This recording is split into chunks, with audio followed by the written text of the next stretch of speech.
Welcome to the Jeremiah Patterson Show, and thank you for joining me tonight. Let's all take a collective deep breath. First of all, happy Sunday. I hope you enjoyed your weekend.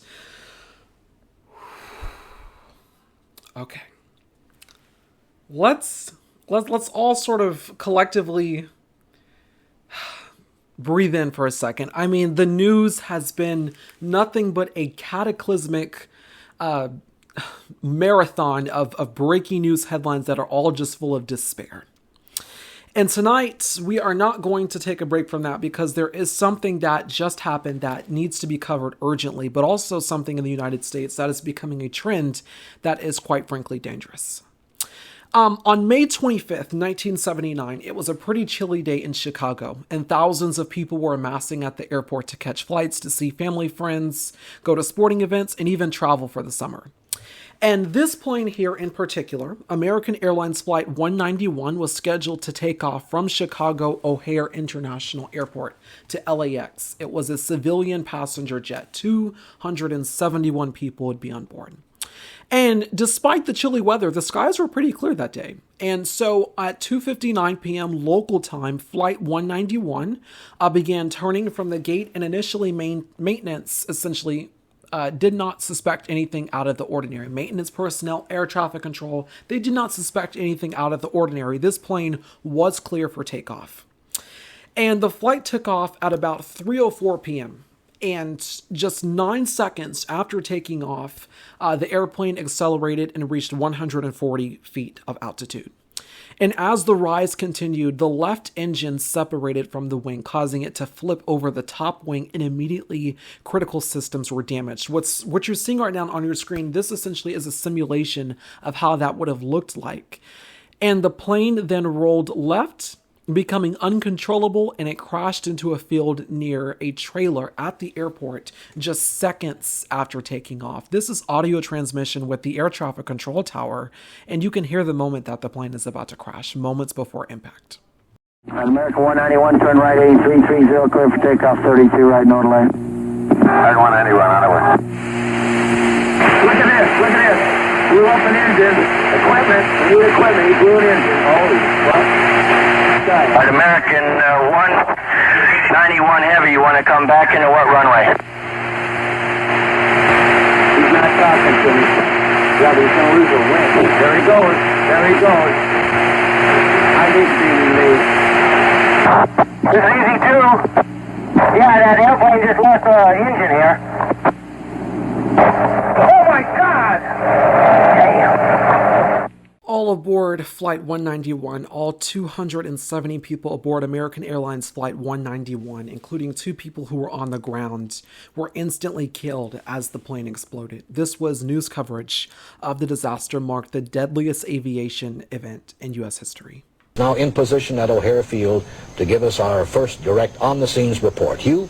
We're standing at the Oasis on the toll road overlooking the scene of this crash. There are no survivors. No survivors. And I asked everybody I could find. Now, I have just returned from a complete tour of that scene. I walked completely around it and inside to try and look at the debris. Well, there's not much left. A few pieces of metal here and there, indications of the fuselage, perhaps, or the tail. So it was a complete disintegration. And from what we heard earlier, it was a ball of fire which shot into the air after the plane exploded. Other than those 3 injuries on the ground, were there any other possible injuries around here? All the fatalities that we have right now are the fatalities that were on the plane. You think it was that, Flight 191, American Airlines. The 3 on the ground in the trailer court were the only people on the ground who were... That's the only injuries I have assessed right now. Yes, that's correct. Are you ready now? Mayor Byrne and Commissioner Albright at the scene of the plane disaster. Right behind us over in this area, Tom, if you can pan over, there's really not much to see in terms of what you might expect in seeing the debris of an airplane. It is just hunks and pieces, although on the far side, it's obvious that there is an engine over in that area. It appears to have been burned as well. Commissioner Albright, as he just reported, indicated that it apparently had left the airplane, separated from the aircraft before it actually plowed into the ground, and the plane literally did plow into the ground. There is a rather deep furrow. When we arrived here, the flames were coming up from the ground. Actually, it's probably 2 or 3 feet deep in that area, where the plane just simply nosed in and tore up the earth before it came to rest in a jumble of pieces. We flew over the scene probably a half hour after the accident, and as we flew right down 32 right, the runway to the northwest, which the departing American Airlines DC-10 had just taken, you could see debris on the runway.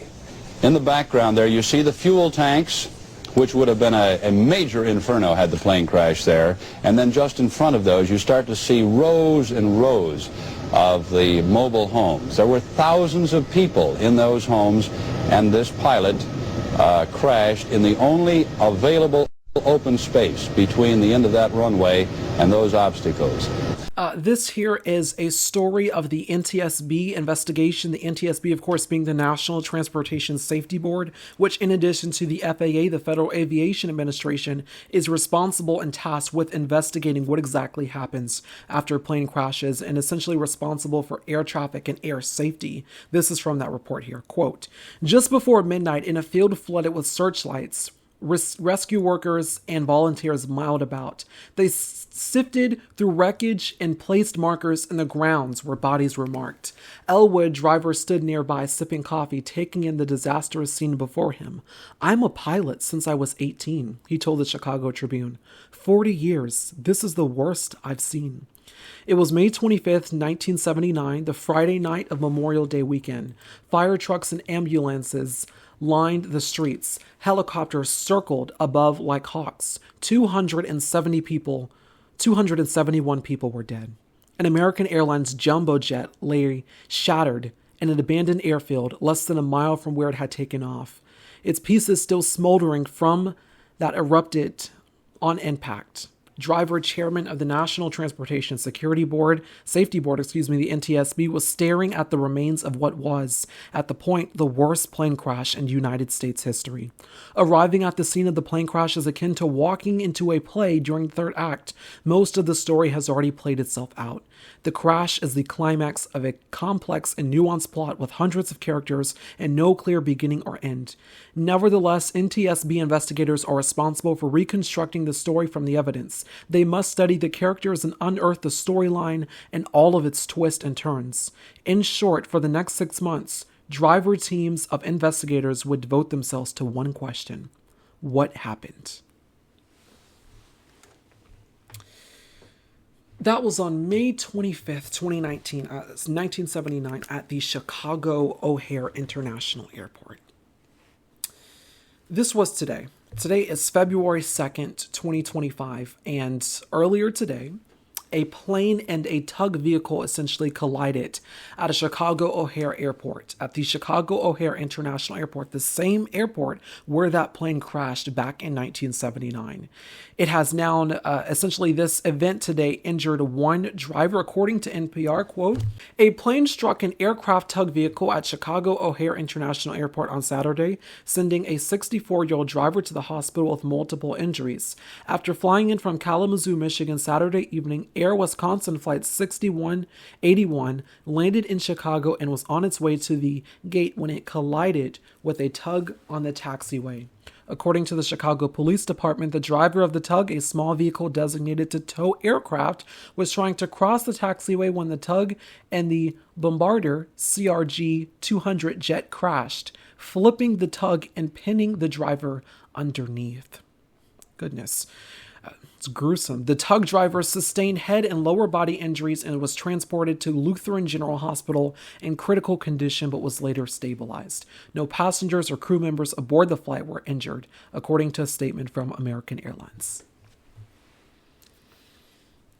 Also, today in Houston, Texas, this was the scene at George Bush International Airport as passengers were on board getting ready to take off effectively. And this was the engine here catching on fire. The plane later essentially, had to deboard. All passengers had to deboard on the runway, effectively abandoning the plane because of that engine catching on fire there. What is it like to fly right now in the United States of America? There is a grave concern for the safety and the a grave concern for the safety of the citizens in this nation flying. Is it safe to fly? Given what has just happened over just the past week. I mean, American Airlines flight last week collided with an Army helicopter in the sky. All 67 people on board were killed, including the people in that Army helicopter. According to reporting from, NPR, 55 of the 67 victims have now essentially been recovered from that DC plane crash. There were also children on that plane crash as well. You also had last week a medical flight crash. 7 dead, 19 injured in a high-impact air ambulance crash in Philadelphia. A person in a car essentially was the 7th fatal victim, because if you look at the video of the footage from the crash, this crash happened near civility, near where civilians were at. That is where this crash transpired.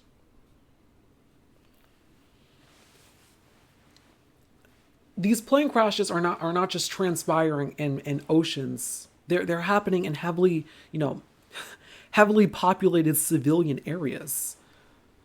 I mean, you heard there on that news coverage, if that plane if the plane from 1979 had took one other turn, it could have crashed into mobile homes instead of into an open airfield just less than a mile away from the airport after taking off. That's a very live possibility for a lot of folks right now. I mean, especially who live close to airports. I mean, the concern is not just, can I fly, but can I effectively safely take off? Can I effectively safely land without coming into contact with another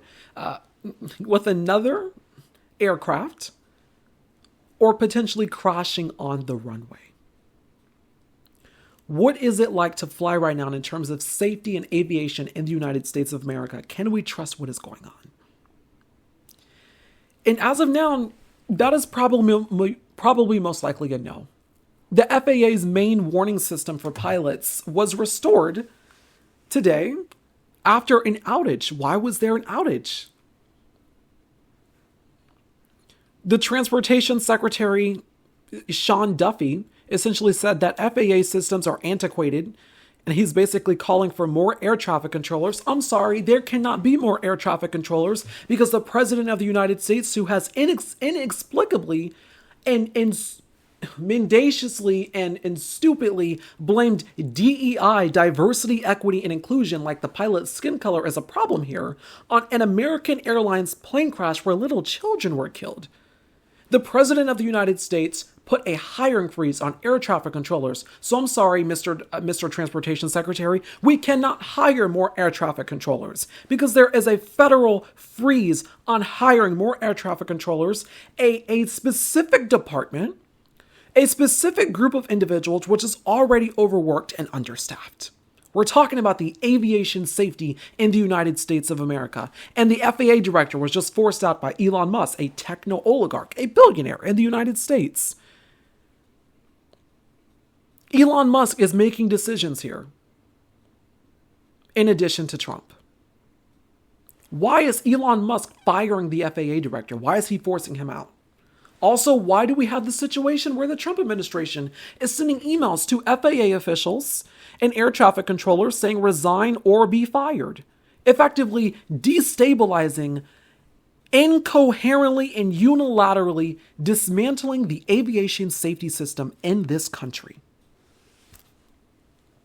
That is the live reality and possibility and fact that we are facing right now in the United States of America. Is it okay to fly? Should we be flying? If you are flying, are you flying at your own risk? I mean, that is a fact that we are facing right now because of how dangerous it is in this country. Donald Trump fired the director of the TSA. There is a dog killer installed as the director of the Homeland Security Department, who is busy getting dolled up in makeup and appearing on Fox TV talking about deporting immigrants and getting the thugs off the street. when there is an actual serious crisis in the homeland, but she is failing to actually do her job, which she was tasked to do, what the Homeland Security Department was made for.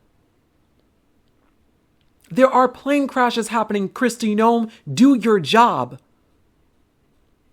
This is not a fashion show. This is not a joke.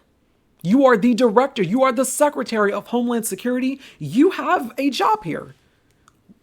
TSA director gone? Is that really safe for flights? Also, the Republican Senator Mike Lee essentially is saying that potentially we should get rid of TSA. Why not, just get rid of TSA? Let's have airlines do their screening instead. Who needs TSA? When the FAA report came out, the preliminary report on what exactly happened with that plane crash in DC, of course, it was an indictment of Donald Trump. Essentially, it was against everything that Donald Trump was saying in terms of DEI causing the plane crash. These unsubstantiated, inexplicably racist allegations that somehow if your pilot is looking a certain way, then potentially they could be responsible for your death. They could be responsible for you falling out the sky, which is absolutely asinine. And it is a heretic of the racial dog whistle that we all should be absolutely tuned into, because we know exactly what they are trying to say. I mean, this came from the White House podium. I've answered on this subject. When you are flying on an airplane with your loved ones, which every one of us in this room has, do you pray that your plane lands safely and gets you to your destination, or do you pray that the pilot has a certain skin color? I think we all know the answer to that question, and as President Trump said yesterday, it's common sense. Rob Crilly. Donald Trump, as President of the United States, has dismantled the entire Aviation Safety Committee. He has dismantled the FAA. He has dismantled TSA. Donald Trump has dismantled essentially the fact that air traffic controllers are a thing. This is a graphic here of Donald Trump being an air traffic controller, essentially being in an air traffic tower instead of actual licensed, skilled, experienced individuals. And it's not hyperbole here. I mean, the President of the United States is now making it more difficult and also more extremely dangerous to fly in this country, as the deadliest plane crash in 16 years with no survivors happening has just transpired. What we are seeing is not a coincidence. This is the evolution of what it's going to be like from now on to fly in the United States of America. One of the key components of Project 2025 that was talked about was getting rid of TSA. They are now implying that we should. They are going to go after it because in order to dismantle the administrative state, which is a key component of Project 2025, we have to appoint idiot individuals to destroy the administrative state from within. We can't just get rid of the FAA. We can't just get rid of these organizations. No, we're going to appoint quacks to destroy the agencies from within, regardless of who gets hurt, regardless of who gets killed, regardless of who gets destroyed.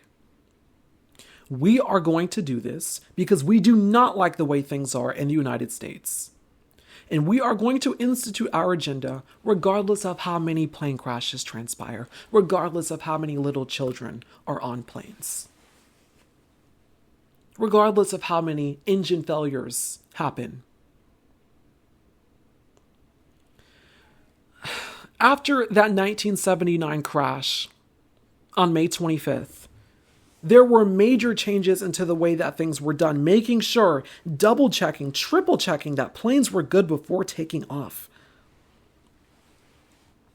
The FAA becoming an essential institution, as well as the National Transportation Safety Board. Air traffic controllers becoming even more credibly essential than they were before. That plane crash really messed the country up. It really messed Chicago up. The fact that you could take off from an airport and within 13 seconds later be dead. We are facing a critical juncture point in our history where flying now is extremely unsafe. It's extremely unsafe to fly. The question now remains, what does that mean for us?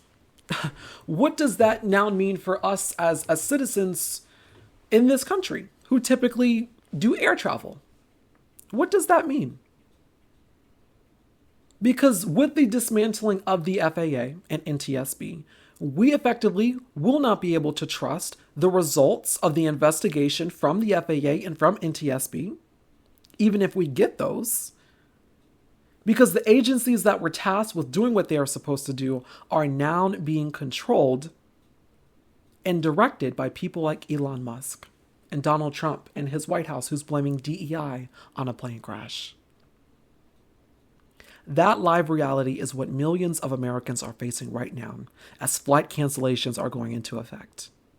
As people are contemplating, do I really want to take that vacation? Do I really want to go and get on that plane? Are you likely to make it safely to the ground? Are you likely to survive?